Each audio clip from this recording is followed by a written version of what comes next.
우리를 예배의 자리로 불러주시고 12월 첫 주일 첫 수요일 예배로 하나님께 영광 돌리게 하신 하나님께 감사와 찬송을 올려드립니다. 우리는 이 시간 계속해서 사무엘서 강해의 말씀을 받습니다. 우리는 세계 각처에서 일어나고 있는 기상이변과 자연재해의 소식을 계속해서 듣고 또 TV를 통해서 보고 있습니다. 계절적으로는 발생하면 되지 않는 태풍 피해가 극심한 나라가 있습니다. 며칠 사이에 1년 평균 강수량을 넘어서는 폭우로 인하여서 큰 피해를 입은 나라도 있습니다. 그 건너편에서는 극심한 가뭄으로 인해서 거대한 산불이 발생해서 막대한 피해를 입고 있는 나라도 있습니다. 비가 내리지 않는 사막 지역에 내린 폭우와 폭설로 인해서 고난받고 고통당하는 나라들도 있습니다. 올여름처럼 오랜 기간 이어진 폭염으로 어마어마한 사람들이 고통받고 심지어 많은 사람이 죽기도 했습니다. 이런 자연재해, 기상이변에 대한 소식을 접할 때면 꼭 뒤따르는 설명이 있습니다. 바로 지구온난화. 지구 전체의 평균 기온이 1.5도씨가 높아지면 재앙과 같은 재해가 끊임없이 일어날 것이라는 과학자들의 주장을 근거로 그들은 이 상태를 설명하고 있습니다. 그리고 그들은 이 1.5도의 상승의 벽이 무너지게 되면 전 세계적인 폭염이 지금보다도 2배로 더 증가하게 될 것이고 도시에 거주하는 무려 3억 5천만 명의 사람들이 물 부족으로 심각한 고통을 받게 될 것이고, 만약에 이 평균 기온이 2도 이상 오르게 된다 그러면 여름철에 북극 얼음이 모두 녹아버려서 생태계의 심각한 붕괴와 바닷물의 순환 체계가 망가져서 전 지구적인 재앙을 마주하게 될 것이라고 과학자들은 경고하는 설명을 이 소식을 전하면서 빠뜨리지 않고 있습니다. 분명히 오랜 시간 과학적인 연구와 조사를 바탕으로 만들어진 주장이기에 우린 충분히 여기에 동의할 수 있습니다. 그러나 성도는 그 무엇보다도 이 모든 것들을 영적인 시각으로 볼 수 있는 사람이어야 합니다. 무엇입니까? 이 모든 사건을 통해서 하나님은 우리에게 무엇을 보게 하시고 우리가 무엇을 듣기를 원하시는가를 주목하는 것이 바로 성경의 눈으로 영적인 시각으로 사건을 바라보는 그런 가치관, 곧 성경적인 가치관을 우리는 가져야 한다라는 것입니다. 그래야 성경이 말씀하고 있는 바들이 너무나도 정확하게 지금 이 땅 가운데서 성취되고 있음을 발견할 수 있기 때문이고, 그래서 이를 통해서 온 세상의 모든 역사가 어떤 위정자와 뛰어난 유명한 자들에 의해서 좌지우지되는 것이 아니라 오직 전능의 하나님, 역사의 주관자이신 하나님의 섭리와 통치 아래에서 진행되고 있다라는 것도 분명히 깨달아 알 수 있게 되기 때문에 우리는 분명히 성경적인 가치관을 가져야 합니다.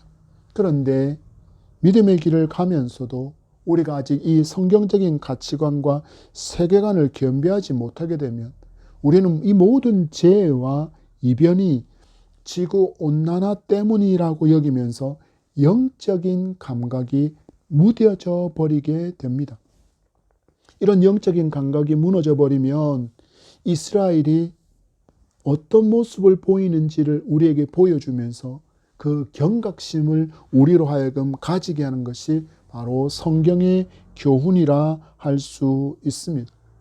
그들은 자기들이 지금 마주하고 있는 어려움이 하나님을 버리고 하나님의 통치를 따르지 않음에 있다라는 것은 전혀 생각하지도 않고, 다른 민족들처럼 우리에게는 인간 왕이 없기에, 그리고 그 인간 왕이 거느리고 있는 잘 무장된 강력한 군대가 없기에 자기들은 지금 이처럼 어려움을 마주하고 있다라고 여길 뿐이라는 것입니다. 그래서 하나님은 사무엘을 통해 이 선택이 얼마나 하나님께 죄가 되고 또한 악한 선택이었는지를 깨닫게 하시려고 어떤 때에 밀베는 건조기의 때 하나님께서 우레와 비를 보내시며 그들에게 엄중한 경고로 백성들이 영적인 눈을 뜨고 이 모든 사건을 볼 수 있게 하시는 모습을 우리는 살펴보았습니다. 여러분, 지금도 마찬가지입니다. 하나님은 인간이 항거할 수도 저항할 수도 없는 그 재해와 이변을 통해서 분명히 경고하시고 깨닫게 되기를 원하고 있음을 성도는 분명히 알아야 합니다. 그래야 우리의 신앙이 겸비될 수 있습니다. 교만함이 아니라 겸손함을 잃지 않으셨던 주님과 같이 겸손한 태도로 하나님을 구하고 하나님의 뜻을 알기를 구하는 무릎의 성도로 살아갈 수 있다라는 것입니다. 여러분, 오늘 말씀이 우리에게 주시는 교훈은 가볍지 않습니다. 우리는 분명히 무겁게 받아야 할 것입니다. 그리고 그 교훈에 따라서 잘 살아감으로 말미암아 이 시대의 빛과 이 시대의 소금의 삶을 살아가는 저와 여러분이기를 간절히 소망합니다. 지난 시간 사무엘은 마지막으로 백성들에게 하나님의 뜻을 담은 진심 어린 메시지를 전하며 여호와를 경외하라, 여호와만 섬기라, 여호와의 목소리를 청종하라, 여호와의 명령에 순종하라, 너희와 너희 왕이 오직 여호와만을 따르라. 그렇지 않으면 너희 조상들을 하나님께서 치심과 같이 너희를 치실 것이다 라고 말한 후에 그 밀베는 건조기의 때 그 우레와 비를 보내시고 이것이 분명한 하나님의 뜻이다라는 것을 알 수 있게 했습니다. 오늘 주신 본문은 이러한 하나님의 경고를 백성들에게 보이시며 백성들이 깨닫고 돌이키기를 원하는 분명한 목적을 알게 합니다. 어떤 목적입니까? 하나님께서 이적과 표적과 기사를 행하시는 그곳에는 분명한 목적이 있다라는 것입니다. 이는 지금 이 말씀을 받고 있는 큰 우레와 비를 마주한 이스라엘 백성뿐만 아니라 지금 하나님을 믿고 따르는 우리를 향한 하나님의 분명한 기대임도 지금 우리는 분명하게 알아야 할 것입니다. 19절의 말씀을 받습니다. 시작. 모든 백성이 사무엘에게 이르되 당신의 종들을 위하여 당신의 하나님 여호와께 기도하여 우리가 죽지 않게 하소서. 우리가 우리의 모든 죄에 왕을 구하는 악을 더하였나이다. 아멘. 밀베는 계절에 일어나지 않았던 일을 백성들이 마주했습니다. 비가 내리고 우레가 내리친 것입니다. 이를 마주한 백성들이 갖게 된 것이 무엇이었습니까? 바로 하나님과 사무엘에 대한 큰 두려움이었다라고 성경은 말씀하고 있습니다. 그 후에 이어진 백성들의 반응이 바로 방금 전에 읽었던 19절의 말씀입니다. 하나님 여호와께 기도하여 우리로 죽지 않게 하소서. 우리가 우리의 모든 죄에 왕을 구하는 악을 플러스하였습니다. 더하였습니다라고 그들이 고백하고 있습니다. 우레와 비를 본 이스라엘 백성이 이 모든 일을 행하시는 분이 바로 하나님이심을 그들이 깨닫게 된 후에 그들이 보인 첫 반응이 무엇입니까? 우리가 죽게 되었나이다. 성경을 보면 하나님의 거룩하신 그 임재를 경험했던 사람들이 보인 대부분의 반응이 바로 죽게 되었나이다 라는 반응이라는 것을 우리는 알 수 있습니다. 왜 그렇습니까? 하나님은 거룩하시기 때문입니다. 그리고 우리는 죄를 가진 인간이기에 그 거룩하심 앞에 서는 순간 죽을 수밖에 없습니다. 그래서 죄를 해결하지 못한 인간은 여전히 하나님에게서 분리된 그 단절이라는 저주 아래서 신음하며 살아가고 있는 것입니다. 그런데 안타까운 것은 예수 그리스도를 믿는다라고 말하는 성도들조차도 이 하나님의 거룩하심에 대해서 제대로 이해하지 못하고 살아가는 경우가 너무 많습니다. 우리는 분명히 신약시대를 들어와서 은혜를 너무나도 강조하는 시대다 보니 죄를 내게 너무나도 쉽게 허락하며 살아간다라는 것입니다. 내가 죄를 지어도 주께 회개하면 주님께서 용서해 주실 것이니라고 여기면서 죄를 너무 가볍게 여기는 모습들이 있다라는 것입니다. 이것은 하나님께서 기대하시는 바와 반대라는 것을 이스라엘 백성들이 분명하게 우리에게 보여줍니다.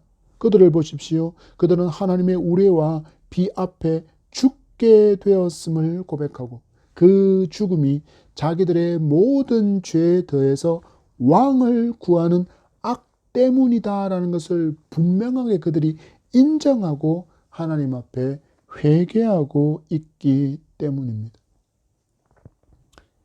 우리가 예수 그리스도의 대속의 은총으로 말미암아 죄 사함을 얻었고 하나님으로부터 의롭다 칭함을 받는 그런 성도가 되었지만 우리는 날마다의 삶이 정결과 거룩함으로 채워져야만 합니다. 그렇지 않으면 우리는 하나님을 가까이 할 수 없기 때문입니다. 많은 사람들이 신앙생활을 하지만 하나님을 너무나도 멀리 계신 하나님으로 여기며 사는 이유가 바로 여기에 있습니다. 하나님은 저 하늘 보좌에만 앉아 계신 분이라서 내가 손을 들어서 하나님 이곳에 오소서 하면 하나님께서 그 자리를 떠나서 이곳에 좌정하신다라고 여긴다라는 것입니다. 아니요. 하나님 분명히 말씀하셨습니다. 내가 너희와 항상 함께 한다. 하나님 이곳에 함께 하신다라는 것입니다.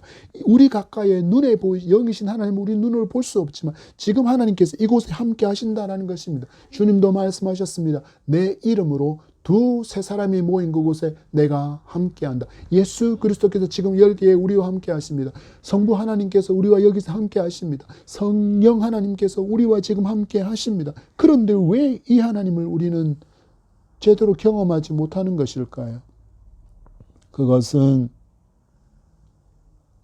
죄를 회개하지 못해서 여전히 내 안에 하나님의 성품을 온전히 회복하지 못한 채로 예배의 자리에 나오기 때문입니다. 죄에 대한 어떤 회개도 죄를 향한 어떤 자복도 그 하나님의 은혜와 긍휼을 구하는 어떤 눈물의 기도도 없이 우리는 예배의 자리에 나오는 경우가 너무나도 많기 때문입니다. 여러분, 성도는 하나님의 거룩하심을 깊이 묵상해야 합니다. 이 하나님의 거룩하심을 깊게 묵상하게 되어지면 왜 나에게 예수 그리스도가 꼭 필요한지를 깨닫게 되고 오직 예수 그리스도의 대속의 은총 밖에는 이 거룩하신 하나님 앞에 나아갈 수 있는 길이 전혀 없다라는 것을 알게 됩니다. 여러분, 이 시대의 징조들이 우리에게도 요구하는 것은 다르지 않습니다. 이스라엘 백성들이 큰 우레와 비를 보면서 그들의 죄를 깨닫게 된 것처럼 하나님께서도 이 시대 가운데 우리에게 징조를 보여주시면서 이 모든 역사의 주관자는 하나님이시고 하나님의 통제 밖에서 일어날 수 있는 일이라고는 전혀 없다라는 것을 우리를 통해서 알게 해주셔서 우리가 마주하는 이 일들 속에서 성도는 하나님께 하나님 이 일을 통해서 내가 보기를 원하고 내가 듣기를 원하고 내가 깨닫기를 원하시는 것이 무엇입니까? 라고 질문할 수밖에 없습니다. 그때 우리는 하나님과 더욱더 친밀함을 누릴 수 있습니다. 이스라엘 백성이 밀베는 계절에 내린 비와 우리 앞에 보이는 반응이 바로 하나님께서 지금 우리에게 기대하시는 반응이기도 합니다. 우리가 죽게 되었습니다. 하나님, 우리의 모든 죄에 더해진 그 악을 용서하소서, 그 악을 용서하소서, 그 악을 용서하소서.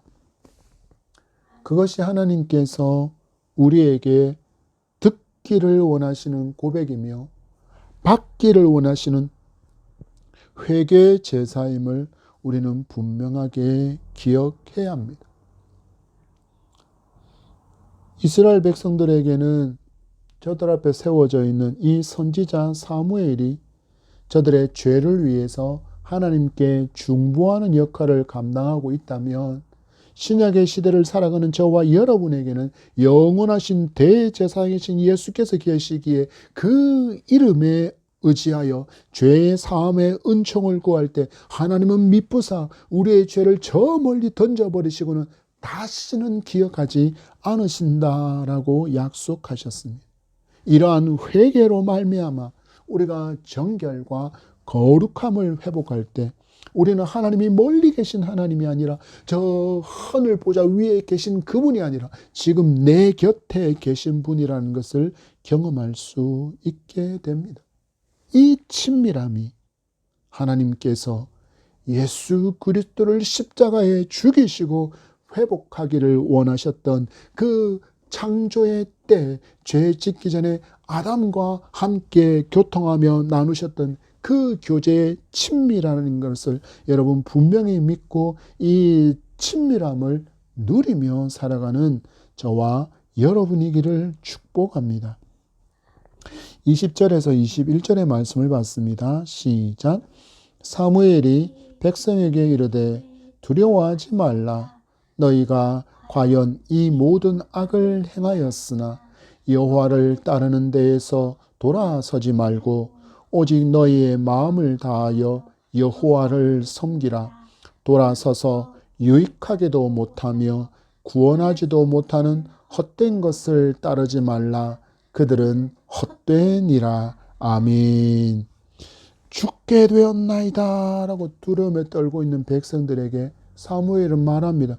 두려워하지 말라.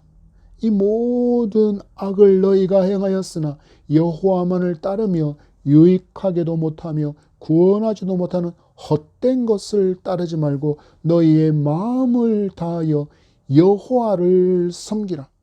여호와께로 돌아오면 된다라는 것입니다. 너희들이 죽게 되었나이다. 그 두려움에 떨고 있지만 그 두려움에 떨고 있는 것으로 그치면 안 돼. 거기서 멈추면 안 돼. 하나님께로 온 마음과 온 뜻과 온 정성을 다하여 회개함으로 하나님께 돌아와야 돼. 그리고 하나님만 섬겨야 돼 라고 말하고 있습니다. 하나님께서 당신의 백성들에게 비와 우레를 통해서 원하시는 회복이 바로 이 거룩함과 함께 오직 하나님만을 구하는 믿음이라 하는 사실들을 우리는 볼 수 있습니다. 왜 이렇게 말씀하실까요? 하나님은 당신을 질투하시는 하나님이라고 말씀하기 때문입니다. 하나님은 당신이 택한 백성들을 너무나도 사랑하시기에 당신의 아들 예수 그리스도를 대속의 어린 양으로 십자가에 죽이시면서까지 이처럼의 사랑으로 사랑하신 분이신데 이 사랑을 베풀어 준 택한 백성이 하나님이 아니라 다른 것에 마음을 주고 다른 것을 찬송하는 것을 견디지 못하시는 분이라는 것을 분명히 말씀하고 있는 것입니다. 이사야서 42장 8절은 이렇게 말씀합니다. 나는 여호와이니 이는 내 이름이라. 나는 내 영광을 다른 자에게 내 찬송을 우상에게 주지 아니하리라. 여러분 이 하나님의 음성을 들어보십시오. 나는 여호와다. 이것이 내 이름이다. 스스로 있는 내가 받아야 할 그 영광을 다른 자에게 내가 받아야 될 그 찬송을 우상에게 줄 수 없다. 나는 그것이 너무나도 싫다라고 말씀하시는 하나님은 사무엘이 당신 앞에 나와서 백성들이 왕을 요구할 때 어떻게 반응하셨습니까? 8장 7절 말씀 찾아보겠습니다. 8장 7절의 말씀입니다. 시작. 여호와께서 사무엘에게 이르시되 백성이 내가 한 말을 다 들으라. 이는 그들이 너를 버림이 아니요 나를 버려 자기들의 왕이 되지 못하게 함이니라. 아멘. 하나님은 너를 버린 게 아니야. 나를 버린 거야. 인간 왕으로 나를 대신하게 만들었어. 내가 영광을 받을 자리에, 내가 찬송을 받아야 할 자리에 내가 아니라 인간 왕을 세운 거야 라고 하나님은 이 상황을 평가하십니다. 인간 왕을 세운 것이 하나님께 죄악된 행동이다라는 것을 사무엘은 지금 지적하면서 그와 함께 하나님을 버린 백성들이 나중에 따르게 될 그 우상의 정체를 미리 밝혀서 말씀하며 그것을 따르지 못하게 말하고 있음을 여러분 주목해야 합니다. 여러분, 기독교 밖에 있는 많은 종교들이 따르는 것에 정체를 지금 사무엘이 알려주고 있지 않습니까? 하나님은 그 모든 것을 우상이라고 말씀하시고 그것들은 유익하게도 하지 못하고 그리고 구원하지도 못하는 헛된 것이다 라고 그들의 정체를 하나님께서 이렇게 알려주십니다. 여러분, 이 시대의 최고의 우상은 만몬, 곧 돈입니다. 많은 사람은 이 돈이 많음으로 인해서 자기가 행복할 수 있고 만족할 수 있을 것이라고 여기지만 돈은 우리를 유익하게도 구원하지도 못하는 헛된 것일 뿐입니다. 그럼에도 이것이 헛된 우상과 같음을 깨닫지 못하는 많은 세상 사람들, 그리고 성도들도 더 많은 돈을 가지기 위해서 하나님을 뒷방에 가둬둔 채 살아가고 있는 경우가 너무 많습니다. 여러분, 하나님을 몰라서 하나님이 없는 사람들이야 이미 돈에 미혹된 존재이기에 그 거짓된 가르침에 속고 있다라고 해도 여러분, 진리를 아는 성도까지도 돈이 있어야 행복과 만족을 얻을 수 있을 것이다라고 여기며 하나님과 돈을 선택하는 순간에 돈을 선택하는 경우가 너무나도 많지 않느냐라는 것입니다. 우리 주님 말씀하셨습니다. 마태복음 6장 24절 말씀에 한 사람이 두 사람을 섬기지 못할 것이니 혹 이를 미워하고 저를 사랑하거나 혹 이를 중히 여기고 저를 경히 여김이라. 너희가 하나님과 재물을 겸하여 섬기지 못하느니라. 아멘. 우리는 생각합니다. 하나님, 저는 능력이 있어서 하나님도 잘 섬길 수 있고 돈 버는 일도 잘 할 수 있습니다라고 우리는 우리 스스로를 굉장히 굉장한 존재인 것처럼 그렇게 스스로를 포장하고 평가하려고 하지만 여러분, 이 평가를 누가 하고 계십니까? 우리를 지으신 창조주 하나님, 우리의 중심을 이미 다 아시는 그 하나님께서 평가하고 있는 평가라는 것은 절대적인 평가입니다. 이 평가에서 벗어날 수 있는 길은 없다라는 이야기입니다. 뭐라고 말씀하십니까? 두 주인을 섬길 수 없어. 결국 어떤 대상을 미워하고 어떤 대상을 사랑하게 되고 어떤 대상은 중요하게 여기고 또 어떤 대상은 경히 여긴다라고 표현합니다. 여기서 경히 여긴다라는 원어는 대수롭지 않게 여긴다, 업신여긴다, 멸시한다라는 뜻입니다.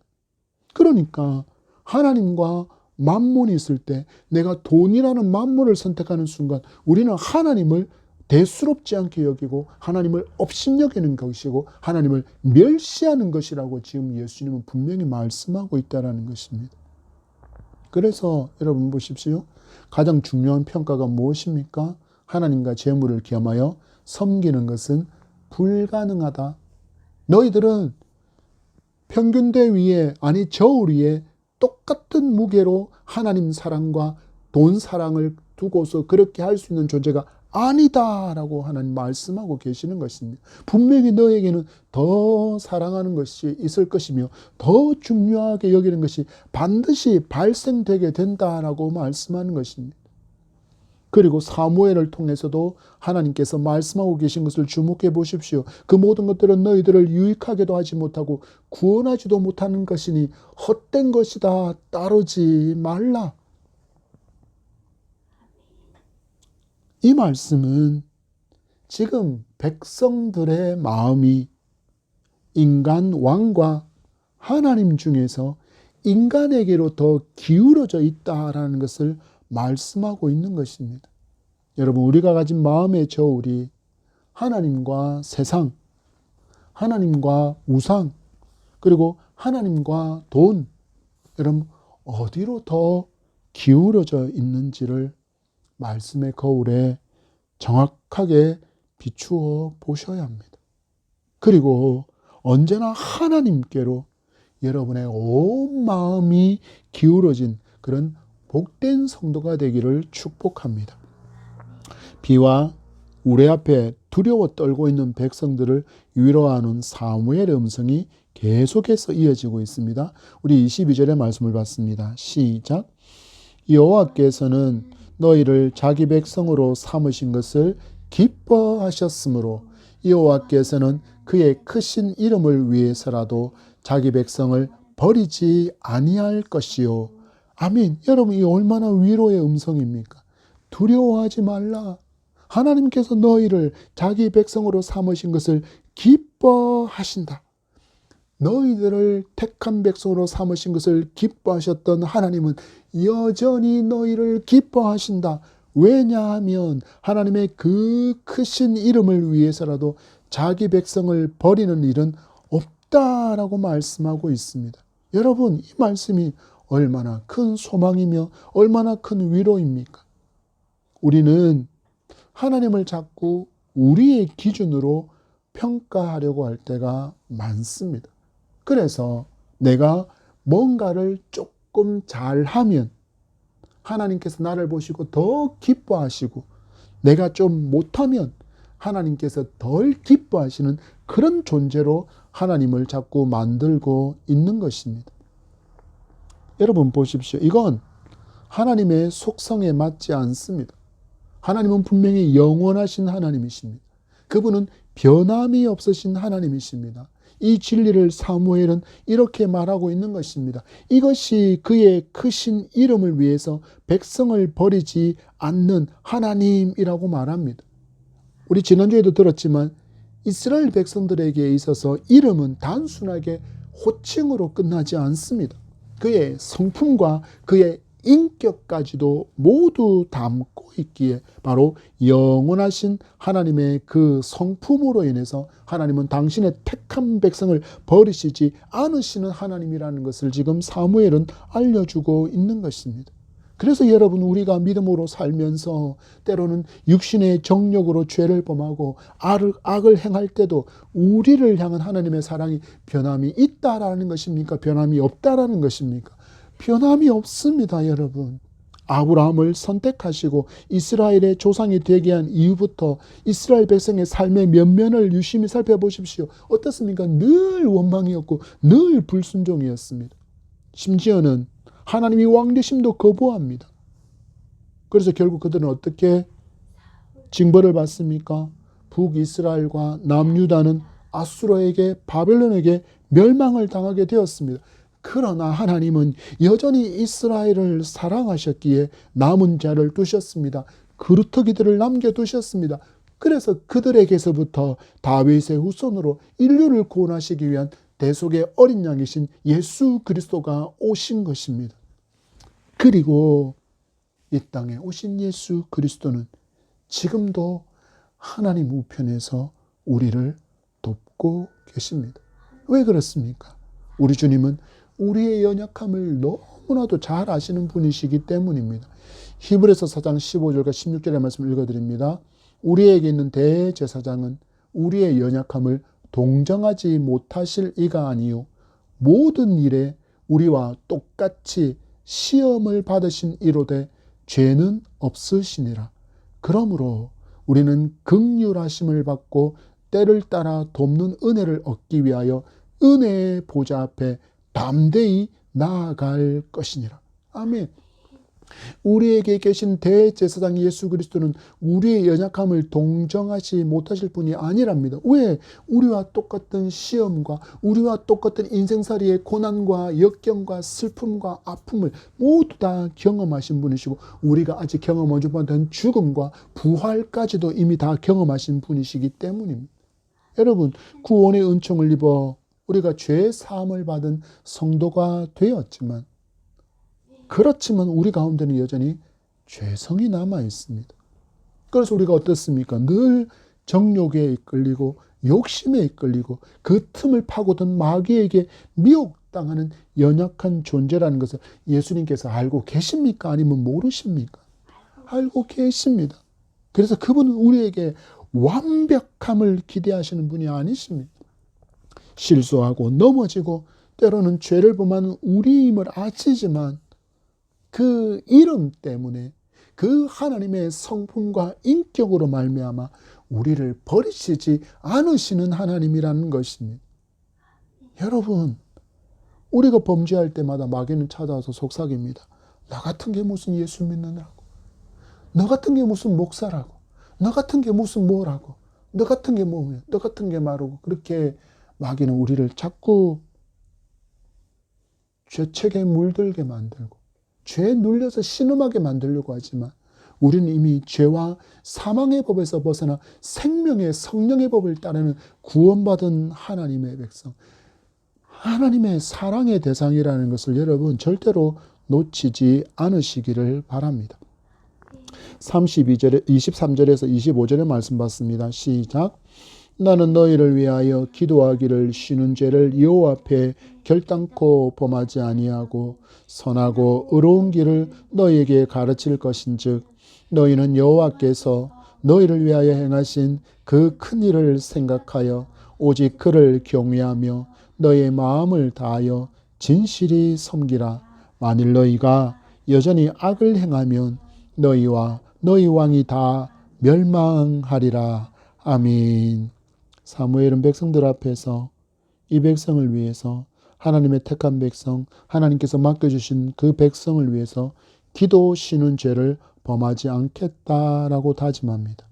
그러면서 백성이 의로운 길을 갈 수 있도록 그들을 가르치며, 또한 여호와께서 행하신 큰 일을 생각하고 경외하며 마음을 다하여 진실로 섬기며 살아가는 그런 하나님의 사람으로 살아갈 수 있기를, 그래서 이렇게 삶을 살아갈 때 하나님께서 비와 우레로 보여주신 그 하나님의 의미, 그것을 보여주신 하나님의 의미를 알고 오직 하나님만을 섬기는 백성으로 살아가기를 원하시는 그 하나님의 마음을 알아야 한다라고 이야기합니다. 그러나 끝에는 분명한 경고가 있습니다. 그럼에도 불구하고 백성들이 우상을 숭배하고 악을 행하면 하나님은 말씀하시기를 너희와 너희 왕이 다 멸망하게 될 것이다 라고 엄중하게 경고합니다. 여러분, 여기에 보십시오. 여기에는 하나님의 사랑이 나타나고 또 하나님의 공의가 나타나고 있습니다. 하나님의 사랑, 그 사랑은 우리 죄인을 용서하시지만 공의의 하나님은 반드시 그 죄를 심판하십니다. 그래서 하나님은 참으로 연약한 이스라엘 백성들을 사랑하시기에 그들이 범죄하고 넘어지는 때도 여전히 너희는 내 백성이라고 말씀하십니다. 그러나 그들이 하나님을 버리고 우상 숭배하며 말씀에 순종하지 아니할 때는 공의로 심판하신 분이심을 분명히 기억하며 살라라고 말씀하고 있습니다. 사랑하기 때문에 그들로 하여금 그 죄악의 길에서 돌이키기를 원하시고 그들을 징계하시고 심판하신다라는 것입니다. 히브리서 12장 8절은 말씀합니다. 징계는 다 받는 것이거늘 너희에게 없으면 사생자요 친아들이 아니니라. 하나님은 당신의 사랑하시는 자들을, 당신의 사랑하는 자녀들을 향한 그 사랑을 징계로 나타내신다 말씀합니다. 하나님은 당신이 창조의 하나님, 그리고 여호와이심을 백성들에게 비와 우레를 통해서 드러내시며 이 하나님만을 섬길 것을 교훈하십니다. 여러분, 이 시대 우리가 마주하고 있는 이 기상이변과 자연재해를 볼 때 그 안에 깃들어 있는 하나님의 사랑을 보고 들을 수 있으며 또한 깨달아 알고 회개하며 하나님께로 돌이켜야 합니다. 왜 그렇습니까? 살 수 있는 유일한 길이기 때문입니다. 하나님께서 우리에게 마지막 시대의 징조를 보여주시는 것은 우리가 경성하여 깨어있는 성도로, 등과 등불을 준비한 지혜로운 성도로 살기 위한 하나님의 사랑임을 여러분 기억하시기 바랍니다.